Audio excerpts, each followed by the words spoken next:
రెండు పర్యాయాలు పార్లమెంట్ సభ్యులుగా ఉన్నప్పటికీ ఇప్పుడు నేను రాజ్యాంగమైనటువంటి పదవిలో ఉన్నాను కాబట్టి సభల్లో సమావేశాల్లో పార్టీ సమావేశాల్లో ఎక్కడ కూడా వచ్చే అవకాశం లేదు కాబట్టి అధికారిక కార్యక్రమం కాబట్టి మిత్రులు మా పొన్నం ప్రభాకర్ గారి ఆహ్వానం మేరకు రావడం జరిగింది. ఎందుకంటే రాష్ట్ర ప్రభుత్వం కానీ ఇటు కేంద్ర ప్రభుత్వం కానీ మరి కాలుష్య రహితమైనటువంటి వాతావరణాన్ని అందించాలా ప్రజలకు అనేటువంటి ఒక ఆలోచనతోనే మొట్టమొదటిగా ఈ రాష్ట్రంలో రేవంత్ రెడ్డి గారి ముఖ్యమంత్రి గారి నేతృత్వంలో పొన్నం ప్రభాకర్ గారి సారథ్యంలో అదేవిధంగా ఉప ముఖ్యమంత్రి గారి సహకారంతో ఎందుకంటే ఆర్థిక శాఖ మంత్రులు వారు ఇవాళ కాలుష్య రహితమైనటువంటి ఎలక్ట్రిసిటీ బస్సులను 2027 నాటికి ఈ రాష్ట్రంలో 10,000 బస్సులను ఇవ్వాలనేటువంటి ఒక ఆలోచనతో పెద్ద ఎత్తున ఈ కార్యక్రమాన్ని తీసుకున్నారు. అందులో భాగంగానే మరి ఇవాళ సూర్యాపేట డిపోకు 77 బస్సులు మంజూరు చేసినారు. ఇవాళ 79 మంజూరు చేసినారు. ఇవాళ 45 బస్సులను మనం ప్రారంభించుకోబోతున్నామనేటువంటి విషయాన్ని నేను ఈ సందర్భంగా మనవి చేస్తా ఉన్నాను. బస్సుల యొక్క ప్రాముఖ్యత మహాలక్ష్మి స్కీమ్ ద్వారా ఇంకా బాగా పెరిగిందనేటువంటి విషయాన్ని కూడా నేను ఈ సందర్భంగా మనవి చేస్తా ఉన్నాను. ఆర్థిక భారం అయినప్పటికీ ఎన్నో సంక్షేమ కార్యక్రమాలను అమలు చేయాలనేటువంటి ఆలోచనతోనే అటు ముఖ్యమంత్రి గారు ఇటు ఉప ముఖ్యమంత్రి గారు అందరూ కూడా ప్రయత్నం చేస్తూ ఉన్నారనేటువంటి విషయాన్ని నేను ఈ సందర్భంగా మనవి చేస్తూ మరి ఈ ప్రభుత్వం ఇచ్చినటువంటి ప్రతి హామీని వీలైనంత వరకు ఆర్థిక సమస్యలను దృష్టిలో పెట్టుకొని ముందుకు పోవాల్సినటువంటి అవసరం ఉందనేటువంటి విషయాన్ని నేను మనవి చేస్తూ మరి నాటి కార్యక్రమానికి నన్ను ఆహ్వానించి మరి మీ అందరిని కూడా కలుసుకునేటువంటి అవకాశం కల్పించినటువంటి మిత్రులకు పెద్దలకు అందరికీ కూడా ధన్యవాదాలు తెలియజేస్తూ సెలవు తీసుకుంటా ఉన్నాను. చుట్టుముట్టు సూర్యాపేట నడుమ నల్లగొండ అని సూర్యాపేటకు ఉన్నటువంటి కీర్తి ప్రాముఖ్యత దృష్టిలో ఉంచుకొని తెలంగాణ ప్రజాపాలన ప్రభుత్వం రాష్ట్రంలో 7-8 కేంద్రాల నుంచి ఈ ఎలక్ట్రికల్ బస్సులు ప్రారంభించే సందర్భంగా ఈరోజు గౌరవ ఉప ముఖ్యమంత్రి గారి చేతుల మీదుగా కౌన్సిల్ చైర్మన్ సుఖేందర్ రెడ్డి గారి చేతుల మీదుగా ఆర్టీసీ సంస్థ పక్షాన సూర్యాపేటకు కేటాయించిన 79 బస్సుల్లో 45 ఎలక్ట్రిక్ బస్సులను ఈరోజు ఇక్కడ ప్రారంభించుకుంటా ఉన్నాం. ఈ సందర్భంగా మీ అందరి ముందట రాబోయే కాలంలో మారుతున్న కాలానికి అనుగుణంగా ప్రజలకు సౌకర్యాలను మెరుగుపరుస్తూనే కార్మికుల సంక్షేమాన్ని చూస్తూ సంస్థను పరిరక్షించుకునేటువంటి 3 నినాదాలతోటి ఆర్టీసీ ముందుకు పోయేటువంటి ఒక ప్రయత్నం చేస్తూ ఉన్నాం. గతంలో నష్టాల బాటలో నడిచి గత 10 సంవత్సరాల్లో ఒక నూతన బస్సు కొనుగోలు చేసేటువంటి ప్రక్రియ చేయనప్పటికీ ఒక ఉద్యోగం కూడా నియామకం చేయాలనేటువంటి పరిస్థితి నుంచి ఇలా వేలాది నూతన బస్సులు కొనుగోలు చేయడంతో పాటుగా వేలాది మంది నూతన ఉద్యోగులను నియామకం చేపడుతున్నామంటే ఈరోజు ఇక్కడ ఉన్నటువంటి అక్కా చెల్లెల ఆశీర్వచనం ప్రభుత్వ నిర్ణయము కార్మికుల యొక్క కృషి అనే మాట ఈ సందర్భంగా మనం చేస్తా ఉన్నా. 182 కోట్ల మంది మహిళలు అక్కా చెల్లెలు ఇవాళ ఆర్టీసీ బస్సును ఉపయోగించుకున్నారు. దాదాపు 6,100 కోట్ల రూపాయల లబ్ధి వారికి జరిగితే తద్వారా అనేకంగా ఇవాళ వారు తల్లిగారింటికి వెళ్ళాలన్నా అత్తగారింటికి వెళ్ళాలన్నా దవాఖానకు వెళ్ళాలన్నా లేదా ఎక్కడికి ఏ అంశం కొరకైనా కూడా ఇలా ఉచితంగా బస్సు సౌకర్యం వినియోగించుకునే అవకాశం దొరికింది వాళ్లకు. ఇలా పుణ్యక్షేత్రాలకు శంకరరావు చెప్తారు పుణ్యక్షేత్రాలకు గతంలో ఏదైనా మొక్కుంది పోవాలంటే దానికి కొంత ఖర్చు లెక్క అంది చూసుకునే పరిస్థితి ఉండే. ఇలా మొక్కుకుంటే వెంటనే పోయి మొక్కు తెచ్చుకొని వచ్చేటువంటి దేవాలయాల దగ్గర రష్ చూస్తే ఆ విధంగా కనబడుతున్నటువంటి పరిస్థితి. అందుకే ఇలా తెలంగాణ ప్రజాపాలన ప్రభుత్వంలో గౌరవ ఉప ముఖ్యమంత్రి ఆర్థిక శాఖ మంత్రి నెలకు 300 నుంచి 350 కోట్లు మహిళలు ప్రయాణం చేసిన సొమ్మును ఆర్టీసీకి ఇవ్వడం వల్ల ఇలా ఆర్టీసీ కార్మికులకు సంబంధించిన అనేక పెండింగ్ అంశాలను కూడా ఎప్పటికప్పుడు పిఎఫ్ కావచ్చు వాళ్ళ కోఆపరేటివ్ జమ చేసుకున్న డబ్బు కావచ్చు అన్నిటినీ పేమెంట్ చేస్తూ ఆర్టీసీ ఎలా లాభాల బాటలో తీసుకుపోతా ఉన్నామంటే ఇలా ఈ ప్రభుత్వము రేవంత్ రెడ్డి గారి నాయకత్వంలో కాంగ్రెస్ పార్టీ ప్రభుత్వంతో మాత్రమే సాధ్యమైందనే మాట సందర్భంగా మనం చెప్తున్నాం. ఆర్టీసీకి సంబంధించి కార్మికుల సంక్షేమానికి కూడా అనేక సమస్యలు పరిష్కరించినాం. వారికి సంబంధించిన 2-3 అంశాలు ప్రభుత్వ పరిశీలనలో ఉన్నాయి.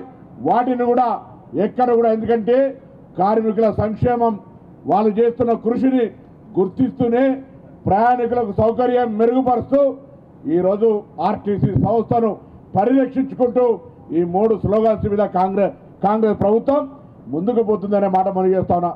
ఈరోజు ఇక్కడ 45 బస్సులు ప్రారంభించుకుంటా ఉన్నాం. అవన్నీ కూడా చుట్టుపక్కల వాటితో పాటుగా హైదరాబాద్ దాకా కూడా ఈవీ బస్సులు వెళ్తాయి. త్వరలోనే నల్గొండ కేంద్రంలో కూడా ఈవీ బస్సులను ప్రారంభించుకోబోతా ఉన్నాం. హైదరాబాద్లో ఉన్నాయి, నల్గొండ, ఖమ్మం, కరీంనగర్, సూర్యాపేట, వరంగల్, ఈ విధంగా అనేక కార్యక్రమాల లోపల ఈ బస్సులు నిజామాబాద్తో సహా ప్రారంభించుకున్నాం. మీ అందరికి ఒకటే విజ్ఞప్తి చేస్తాను, ఆర్టీసీ అంటే ఇది ప్రజలది, ప్రభుత్వాన్ని. దీన్ని పరిరక్షించుకుంటూనే ఆర్టీసీకి సంబంధించి చాలా జాగాల్లో ఇప్పుడు వస్తూ ఉంటుండే కూడా చిట్యాల్లో అక్కడ గ్రామీణ ప్రాంతాల్లో బస్సు కావాలి, గతంలో ఉండే 10 ఏళ్ల కింద మళ్ళీ ఇప్పుడు బస్సు పునరుద్ధరించమంటా ఉన్నారు. శాసనసభ్యులకు గతంలో బస్సు కావాలని అడిగే వాళ్ళు లేకుండే, ఇప్పుడు ఎక్కడికి వెళ్ళినా బస్సు కావాలని అడిగేటువంటి పరిస్థితులలో నూతనంగా బస్సులు కొనుగోలు చేయడం, నూతనంగా నియామకాలు చేపట్టడం, ఈ విధంగా అనేక రకాలుగా తెలంగాణ ఆర్టీసీ ఇలా ముందడుగులో ఉంది, ముందుకు పోతా ఉన్నామనే మాట సందర్భంగా మనవి చేస్తూ మరొక్కసారి సమయం కాలాతీతమైంది, ఆలస్యమైంది కాబట్టి వేదిక మీద పెద్దల్ని ఎవరిని కూడా మాట్లాడించలేకపోతా ఉన్నాం. మరి ఏమనుకోవద్దు అనే మాట సందర్భంగా అర్థం చేసుకుంటారని కోరుకుంటూ గౌరవ శాసన మండలి చైర్మన్ ఈరోజు రాష్ట్ర వ్యాప్తంగా పొల్యూషన్ నుంచి ఈ రాష్ట్రాన్ని కాపాడాలన్నటువంటి ఆలోచనతో పర్యావరణాన్ని బాగా దృష్టిలో పెట్టుకొని ఆర్టీసీ శాఖ చేస్తున్నటువంటి కార్యక్రమాన్ని నేను మనస్ఫూర్తిగా అభినందిస్తూ ఉన్నాను. పొన్నం ప్రభాకర్ గారు వారి ట్రాన్స్పోర్ట్ శాఖ బాధ్యతలు తీసుకున్నప్పటి నుంచి రాష్ట్రంలో పెద్ద ఎత్తున ఆర్టీసీలో సమూలమైనటువంటి మార్పులు తీసుకొని రావటం కోసం ఒక ప్రోగ్రెసివ్ ఆలోచన విధానంతో అనేక సంస్కరణలు చేపట్టి ముందుకు తీసుకొని పోతా ఉన్నారు ఆర్టీసీని. ఒకప్పుడు ఆర్టీసీ ప్రభుత్వ రంగ సంస్థగా పెద్ద ఎత్తున ఆనాటి ఉమ్మడి ప్రభుత్వంలో కానీ ప్రత్యేక రాష్ట్రంలో కానీ సామాన్యుడి అవసరాలు తీర్చడం కోసం రవాణా సౌకర్యాన్ని కల్పిస్తున్నప్పటికీ రావాల్సినటువంటి ఆదాయం రాకపోవటం వల్ల ఈ ప్రభుత్వ రంగ సంస్థ ఇది నడపగలమా అనేటువంటి భావంతో ఆనాటి ప్రభుత్వాలు పెద్ద ఎత్తున ఆలోచన చేయటమే కాకుండా అవసరమైతే ఆర్టీసీని వదిలించుకుందాం అనేటువంటి ఆలోచన కూడా చేశారు. కానీ రాష్ట్రానికి, రాష్ట్ర ప్రజలకి, ముఖ్యంగా సామాన్యుల ప్రయాణానికి ఉపయోగపడేటువంటి ఈ ప్రభుత్వ రంగ సంస్థని మనం కాపాడటం మన బాధ్యత అని చెప్పి ఈనాటి ప్రజాప్రభుత్వం రాష్ట్ర ముఖ్యమంత్రి రేవంత్ రెడ్డి గారి నాయకత్వంలో యావత్ రాష్ట్ర మంత్రిమండలి మొత్తం ఆలోచన చేసి పొన్నం ప్రభాకర్ గారు చెప్పినటువంటి సూచనల్ని మంత్రివర్గంలో చర్చించి దీన్ని నిలబెట్టడానికి, ఆర్థికంగా కాపాడటానికి కూడా తగు చర్యలు తీసుకొని ముందుకు పోతా ఉన్నాం. ఈరోజు పక్కన పర్యావరణాన్ని కాపాడుతూ డీజిల్తో నడిచేటువంటి బస్సుల్ని, వయసు పైబడినటువంటి బస్సుల్ని పక్కన పెట్టి ఈరోజు పెద్ద ఎత్తున బ్యాటరీ బేస్డ్ బస్సులు నడుపుకుంటూ పర్యావరణాన్ని కాపాడుకుంటూ ముందుకు పోతా ఉన్నాం. దేశంలో, ప్రపంచంలో వస్తున్నటువంటి మార్పుల్ని ఆలోచన తెలంగాణ ముందుగా అందిపుచ్చుకొని ఇక్కడే ముందుకు పోవాలనేటువంటి ఆలోచనతో ఈరోజు పెద్ద ఎత్తున పోతున్నటువంటి కార్యక్రమంలో భాగంగా కేవలం సూర్యాపేట బస్ డిపోకే 79 బ్యాటరీ బస్సులు శాంక్షన్ చేస్తే ఇవాళ ఒకటే రోజు 45 బస్సుల్ని మనం ప్రారంభోత్సవం చేసుకోవటం చాలా గొప్ప విషయంగా నేను భావిస్తా ఉన్నాను. మిత్రులారా, ఇది రాష్ట్ర వ్యాప్తంగా జరుగుతున్నటువంటి ప్రక్రియ. ఈరోజు సూర్యాపేట డిపోలో 45 బస్సులు ప్రారంభోత్సవం చేసుకొని ఈ ప్రాంతానికి అందిస్తున్నామంటే మిగతా రాష్ట్ర వ్యాప్తంగా ఉన్నటువంటి ప్రతి ఆర్టీసీ బస్సులో కూడా ఇటువంటి ప్రక్రియని పొన్నం ప్రభాకర్ గారు మొదలుపెట్టారు. ముఖ్యంగా హైదరాబాద్ లాంటి నగరంలో కూడా పెద్ద ఎత్తున ఇటువంటి బస్సులను ప్రవేశపెట్టి ఈ దేశంలో నగరాలు ఎదుర్కొంటున్నటువంటి కాలుష్యాన్ని ముందుగానే పసిగట్టి హైదరాబాద్ నగరాన్ని మనం కాపాడుకోవాలి, రాష్ట్రానికి రాజధానిగా ఉన్నటువంటి తెలంగాణ రాజధానిగా ఉన్నటువంటి హైదరాబాద్ నగరం అత్యంత ఆహ్లాదకరమైనటువంటి వాతావరణంలో పొల్యూషన్ లేనటువంటి రాజధానిగా మిగుల్చుకోవాలనేటువంటి ఆలోచనతో హైదరాబాద్ నగరంలో కూడా వితిన్ ది ఓఆర్ఆర్ లోపల ఉన్నటువంటి బస్సులన్నింటినీ కూడా సాధ్యమైనంత మేరకు 2800 బస్సుల్ని హైదరాబాద్ నగరం లోపల వితిన్ ది ఓఆర్ఆర్ లోపల చేయటం అనేది చాలా పెద్ద చారిత్రాత్మకమైన కార్యక్రమం. 2800 బస్సులు తీసుకొని ఒకటేసారి రావటం అంటే ఇది ఎవరు చేయలేనటువంటి సాహసం.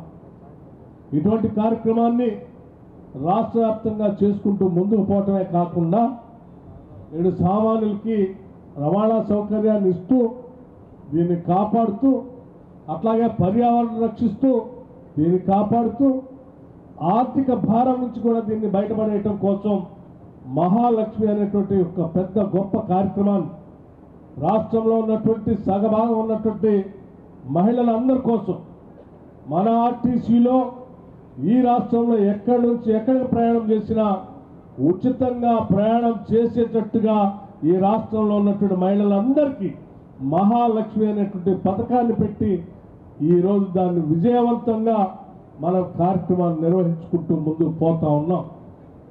దేశంలో ఏ రాష్ట్రంలో కూడా ఈ పథకాన్ని మొదలుపెట్టింది లేదు, మొదలుపెట్టినా ఇంత విజయవంతంగా సాగించింది లేదు.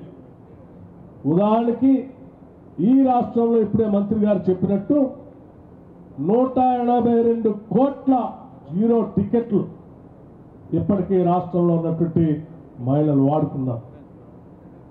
రాష్ట్ర ప్రభుత్వం ఆర్టీసీ బస్సుని మహిళలు తిరగటానికి ఉచితంగా ప్రకటించింది. ఒక పథకాన్ని మహాలక్ష్మి పేరు మీద ఆర్టీసీ ఏమైపోతుందో అనేటువంటి ఆందోళన చాలా మంది చేశారు. కానీ ఒక విషయం తెలియదు ఏంటంటే అటువంటి వాళ్ళకి ఈ 182 కోట్ల జీరో టికెట్లు మహిళలు వాడుకుంటే వాళ్ళందరి తరఫున రాష్ట్ర ప్రభుత్వం 6088 కోట్ల రూపాయల్ని ఆర్టీసీకి రాష్ట్ర ప్రభుత్వం చెల్లించింది. అంటే ఈ రాష్ట్రంలో 1,82,00,000 సార్లు 182 కోట్ల సార్లు జీరో టికెట్లు వాడుకుంటే అవన్నీ ఉచితంగా వాళ్ళు వాడుకుంటున్నారు. కానీ ఆర్టీసీకి మాత్రం ఉచితంగా కాదు. ఆర్టీసీకి వాళ్ళ తరఫున మహిళల తరఫున ఈ రాష్ట్ర ప్రభుత్వం 6,100 కోట్ల రూపాయల్ని నేరుగా ఆర్టీసీకి జమ చేశాం.